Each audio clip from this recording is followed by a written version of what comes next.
Student कैसे हैं आप लोग। चलिए शुरू करते हैं। ये बायो की बेसिकली सीरीज स्टार्ट है। तो ये चैप्टर है आपका 10th क्लास की एनसीईआरटी का लाइफ प्रोसेस। ये चैप्टर नंबर 6 है।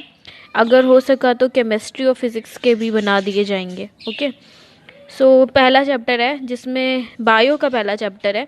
ठीक है, तो इसमें लाइफ प्रोसेसेस है। तो समझना ये है कि एक्चुअली में हमें इस पूरे चैप्टर में कवर क्या करना है। Life process basically the metabolic activities होती हैं जो हम लोग परफॉर्म करते हैं। ठीक है, तो सबसे पहला टॉपिक है हमारा इसमें। देखिए, ये सारा इंट्रोडक्शन है आपका कि जो भी आपकी न्यूट्रिएंट्स होते हैं या फिर क्या किस तरह से हम किसी एनिमल को क्लासीफाई कर सकते हैं लिविंग में और नॉन लिविंग में। देन इसके बाद में लाइफ प्रोसेस में बताया गया है कि क्या हमारी डेली एक्टिविटीज़ होती हैं, क्या मॉलिक्यूल्स होते हैं जो हम इनटेक करते हैं जो कि हमें इंस्टेंट एनर्जी देते हैं, या फिर अगर हम रेस्टिंग पोजीशन पे भी होते हैं तो क्या किसी तरह की एनर्जी रिक्वायरमेंट होती है उस टाइम, या फिर कुछ भी मतलब एनर्जी का लॉस होता है या नहीं होता है। तो पहला टॉपिक है न्यूट्रिशन, जो कि इसमें कवर करेंगे। न्यूट्रिशन बेसिकली 2 पार्ट्स में डिवाइडेड होता है, that is autotrophic nutrition and the second is heterotrophic nutrition. Okay, और इसमें कुछ एक्टिविटीज़ भी दी गई हैं जो कि अगर हो सका तो बताएंगे, लेकिन जो आपका ये रिवीजन है बेसिकली प्री बोर्ड के लिए तो आपको अच्छा हेल्प करेगा वो। ठीक है, प्री बोर्ड्स के लिए भी, और अगर हो सका तो इसका थोड़ा सा समरी बना करके वो बोर्ड्स के लिए भी बना दिया जाएगा वीडियो। तो हेटेरोट्रॉपिक न्यूट्रिशन है 2। ठीक है, ये दूसरा पार्ट है। इसमें अमीबा का किस तरह से होता है, because amoeba is also unicellular organism, तो उसमें न्यूट्रिशन कैसा होता है। फिर ह्यूमन बींग्स में न्यूट्रिशन कैसा होता है, इसको दूसरी वीडियो में कवर करेंगे, बिकॉज ये अपने आप में बहुत बड़ी प्रोसेस है जिसमें आपको डाइजेस्टिव सिस्टम के हर एक पार्ट में क्या क्या पढ़ना है, कौन सी ग्लैंड कौन सा एंजाइम सिक्रीट करती है, जो हमारा स्टमक होता है वो कितने पार्ट्स में डिवाइडेड होता है, फिर small intestine and large intestine में कौन कौन सी बेसिकली प्रोसेस होती हैं। 5 स्टेप होते हैं न्यूट्रिशन के। ठीक है, तो वो सारी ingestion, assimilation, absorption, digestion, then इसके बाद में हमारा ईजेशन। ठीक है, 5 हमारे पूरी तरीके से प्रोसेस होते हैं, ये पूरी इसमें बताई जाएगी। और इसके बाद जब हम ह्यूमन का पढ़ लेंगे तब सेकंड मेटाबॉलिक एक्टिविटी होती है रेस्पिरेशन, इसी तरह से सर्कुलेशन एंड सबसे लास्ट में हमारी एक्सक्रीशन होती है। तो बेसिकली 4 से 5 चीज़ें हैं जिसमें हर एक पर्टिकुलर ऑर्गन को फोकस किया जाएगा। और सबसे पहले हम अपनी बात टाइम वेस्ट ना करते हुए जल्दी से बताते हैं। तो थोड़ा इंट्रोडक्शन देख लेते हैं इसमें क्या क्या इंट्रोडक्शन हमें देखना है। ठीक है, 1 मिनट। तो लाइफ प्रोसेस बेसिकली क्या होती है, how can we tell that differentiate between alive and not live. ठीक है, कौन सी ऐसी चीज़ें हैं जिससे हम बता सकते हैं।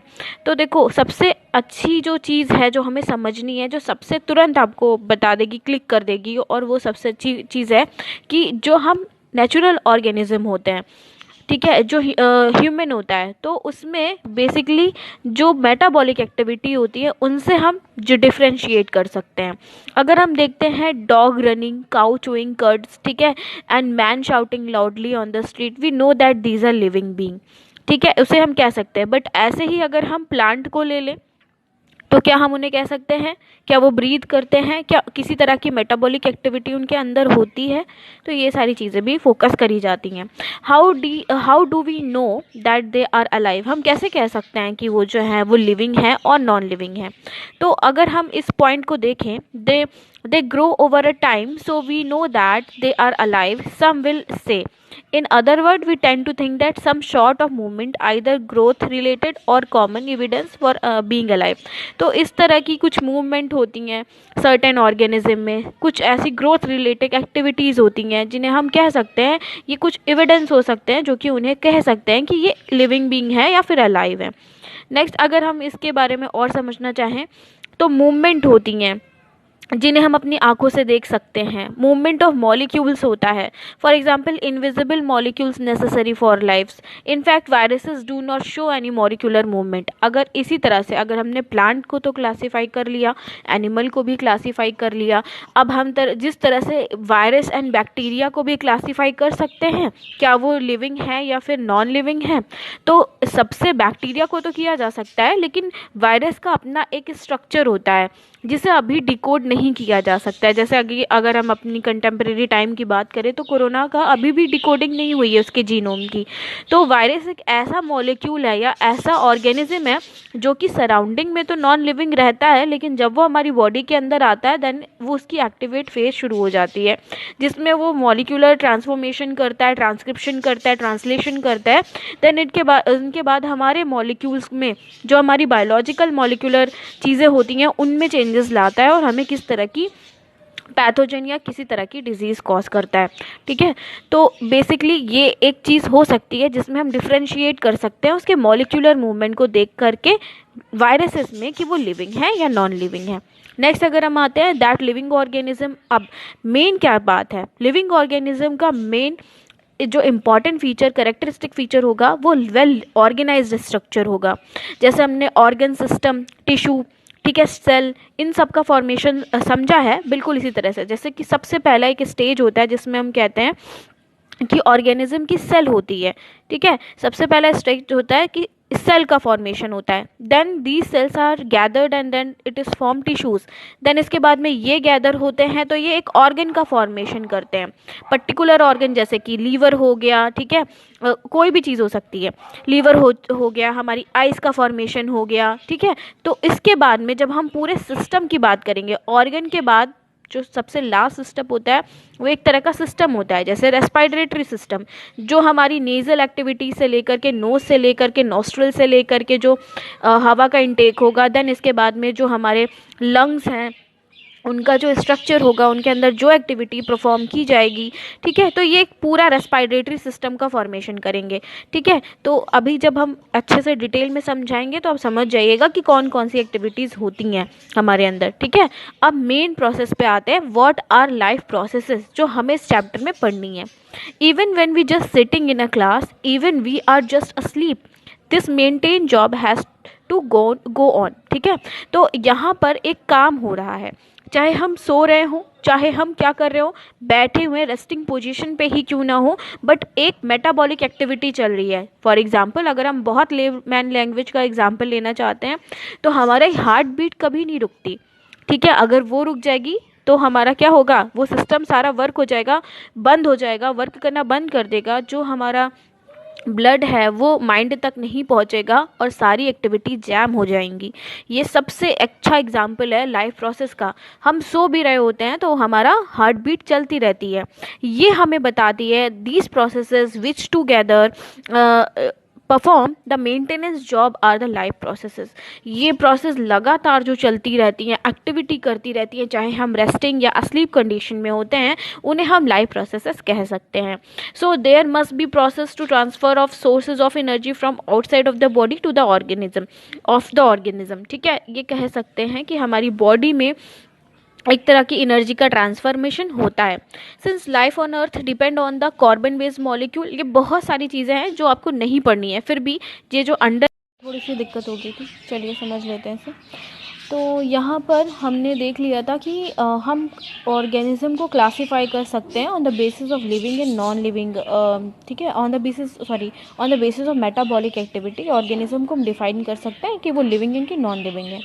ठीक है, उसी तरह से अगर हम देखते हैं तो मेटाबॉलिक एक्टिविटी में जैसे कि हमने एग्जांपल ले लिया, एक मिनट, रेस्पिरेशन का। ठीक है, इसी तरह से सिंपल डिफ्यूजन का, ये कुछ टर्म्स हैं जो कि आपको इस चैप्टर में समझने पड़ेंगे। और इसके बाद एक्सक्रीशन की प्रोसेस। ठीक है, तो सर्कुलेशन, एक्सक्रीशन, ये सारी पढ़ेंगे। सबसे पहले अब हमारा जो टॉपिक है उसे कवर करते हैं, न्यूट्रिशन क्या होता है। न्यूट्रिएंट्स हमें जो है वो बेसिकली न्यूट्रिएंट प्रोवाइड करते हैं। ठीक है, न्यूट्रिएंट्स बहुत तरीके के हो सकते हैं, जिसमें vitamin, minerals, simple food particles भी हो सकते हैं, जो हमें दो चीज़ों में हेल्प करते हैं। We also need material from the outside to grow and develop. Grow and development दोनों ही डिफरेंट प्रोसेस हैं। ग्रो हम तब करेंगे, एक मिनट, ग्रो हम तब करेंगे एक लाइफ स्टेज तक। ठीक है, कि आफ्टर सर्टेन एज के बाद आपकी हाइट नहीं बढ़ती। ये चीज़ आप लोगों ने देखी होगी। क्यों नहीं बढ़ती? क्योंकि ये हम ग्रोथ कहते हैं इसे। लेकिन डेवलपमेंट क्या है? Is a life long process. ये पूरे समय तक चलता रहेगा आपकी लाइफ में, जब तक आप मेंटली, इवन आप 70 या 80 की एज तक क्यों नहीं हो जाते हैं ना, तो तब तक ये डेवलपमेंट की प्रोसेस चलती रहेगी। बट ग्रोथ एक टाइम के बाद बंद हो जाती है। तो सर्टेन चीज़ें होती हैं responsible, organic, inorganic nutrients, carbon, water, जिससे हमारी बॉडी बनी है, अमीनो एसिड से बनी है, ठीक है। तो इस पूरी प्रोसेस को परफॉर्म करने के लिए एक पर्सन है जो कि बड़ा ही इम्पॉर्टेंट रोल अदा करता है, वो है मिस्टर एंजाइम, ठीक है। अगर ये नहीं होंगे तो डाइजेशन की प्रोसेस हो भी नहीं पाएगी। हम अगर सिंपल काइंड ऑफ फूड लेते हैं तो उसको डिसोशिएट करने का काम जो है, सिंपल फूड पार्टिकल को डिसोशिएट करने का काम ये एंजाइम करते हैं। डिफरेंट तरह के होते हैं, डिफरेंट ग्लैंड से सिक्रीट होते हैं, जब आएगी बात तो पढ़ाया जाएगा। न्यूट्रिशन 2 पार्ट में डिवाइडेड है, autotrophic nutrition and heterotrophic nutrition. Autotrophic nutrition होता क्या है, सबसे पहले क्लासीफाई करो ऑटोट्रॉप क्या होता है। ऑटोट्रॉप वो होते हैं जो कि अपना खाना स्वयं बनाते हैं, which do not depend on other organism for their food intakes, ठीक है। तो सिंपल इसी तरह से इस पे हम एक ऑर्गेनिज्म को बहुत अच्छी तरीके से समझ लेते हैं, वो होता है प्लांट, जो कि अपना खाना स्वयं बनाता है। और इस प्लांट पे और ऑर्गेनिज्म डिपेंड रहते हैं, जैसे कि हमारा ह्यूमन बीइंग ही हो गया, या फिर goat, animal, different kind of animals हो सकते हैं कार्निवोरस को छोड़ करके, ठीक है। तो इस तरह से हम कह सकते हैं जो ऑटोट्रॉपिक्स होते हैं, सॉरी ऑटोट्रॉप्स जो होते हैं वो अपना खाना स्वयं बनाते हैं। ऑटोट्रॉपिक न्यूट्रिशन क्या होता है? Autotrophic nutrition is a process in which autotroph takes a substance from the outside and convert them into stored form of energy. जब एक जो ऑर्गेनिज्म है, प्लांट है, जब वो कार्बन एंड वाटर को ले रहा है in presence of the chlorophyll, sunlight की एनर्जी का यूटिलाइजेशन करके, तो वो ग्लूकोज का फॉर्मेशन कर रहा है और साथ में ऑक्सीजन और वाटर बना रहा है। ऑक्सीजन क्यों बना रहा है? क्योंकि हमें ज़रूरत है, हमें बहुत इंपॉर्टेंस होती है, ठीक है। हम तो O2 ऑक्सीजन पे ही डिपेंड करते हैं, और ये हमसे क्या लेता है बदले में? कार्बन डाइऑक्साइड लेता है, ठीक है। तो ये प्रोसेस है फोटोसिंथेसिस की प्रोसेस के रिवर्सिबल कर दिया गया है, सेम वही प्रोसेस है, ठीक है। 6CO2 + 12H2O converted into the carbohydrate, जिसे हम ग्लूकोज कहते हैं। तो इस प्रोसेस में 3 स्टेप्स होते हैं। पहला क्या होता है? सनलाइट की एनर्जी को लेना। सनलाइट की एनर्जी तभी हो पाएगी जब प्लांट के अंदर क्लोरोफिल होगा। All the green plants are autotrophs. ये MCQ में क्वेश्चन ज़रूर आएगा, पूछा जाता है कि ऑटोट्रॉप्स क्या हैं, ठीक है। एनिमल्स दे दिया जाएगा, बर्ड्स दे दी जाएंगी, डिफरेंट तरह के ऑप्शन दिए जाएंगे, और प्लांट का भी दिया जाएगा। तो सिर्फ जो प्लांट होते हैं वही ऑटोट्रॉप होते हैं, क्योंकि एक तरह का पिगमेंट होता है क्लोरोफिल, जिसको परफॉर्म करके ये सनलाइट की एनर्जी को ट्रैप करते हैं, then it stored and convert into the different kind of energy, different that is glucose, ठीक है। Conversion of light energy to chemical energy. अब इस लाइट एनर्जी को भी कन्वर्ट किया जाता है, splitting into the water and hydrogen, ठीक है। ऑक्सीजन का भी यूटिलाइजेशन होता है, ठीक है, जिसे हम कहते हैं next reduction of carbon dioxide into carbohydrate. जो कार्बन डाइऑक्साइड थी वो हमारी ग्लूकोज का फॉर्मेशन करती है, ठीक है। ये स्ट्रक्चर दिया है लीफ का, समझ लो क्या होता है लीफ। ये लीफ है, ठीक है, ये इसकी मेन रिब है जिसे मिड रिब कहा जाता है, इसी से ही वेन्स निकलती हैं, और ये जो पूरा इसका स्ट्रक्चर, ये जो सरफेस है, इसको हम लैमिना कहते हैं, ठीक है। ये लीफ ब्लेड है पूरा। इसमें आपको यही समझना है, बताया गया है स्टोमेटा का ओपनिंग एंड क्लोजिंग, ये आप लोगों ने मतलब पहले भी पढ़ा होगा क्लास में, ये इसका मतलब ज़्यादा समझना नहीं है, ठीक है। अब आते हैं हेटरोट्रॉपिक न्यूट्रिशन पे। हेटरोट्रॉप्स क्या हैं? वो ऑर्गेनिज्म जो अपने फूड के लिए किस पे डिपेंड करेंगे? दूसरे ऑर्गेनिज्म पे डिपेंड करेंगे, ठीक है, उन्हें हेटरोट्रॉप्स कहते हैं। इनमें एनिमल्स और फंजाई दोनों को रख दिया गया है, जबकि पहले फंजाई को चैप्टरोफाइटिक न्यूट्रिशन में रखा गया था। खैर, हेटरोट्रॉप्स क्योंकि ये भी अपना खाने के लिए दूसरे पे डिपेंड है, इसलिए इनको कहा गया, ठीक है। Each organism adopt to the environment. The form of nutrition differ depending on the type of availability in food material as well. तो फॉर एग्जांपल, जैसे कि अगर हम ग्रासेस के लिए, जो डियर होता है वो उस पर डिपेंड होता है, काऊ जो होती है वो प्लांट पे डिपेंड होती है, ठीक है, तो उन्हें हम हेटरोट्रॉपिक न्यूट्रिशन कहते हैं। ये सिंपल सी है, डेफिनेशन दी होगी कहीं पे, तो बता देंगे। इसमें तो फ़िलहाल ऐसा कुछ नहीं दिया गया है, ठीक है, कहीं पे दिया होगा, आगे देख लेंगे।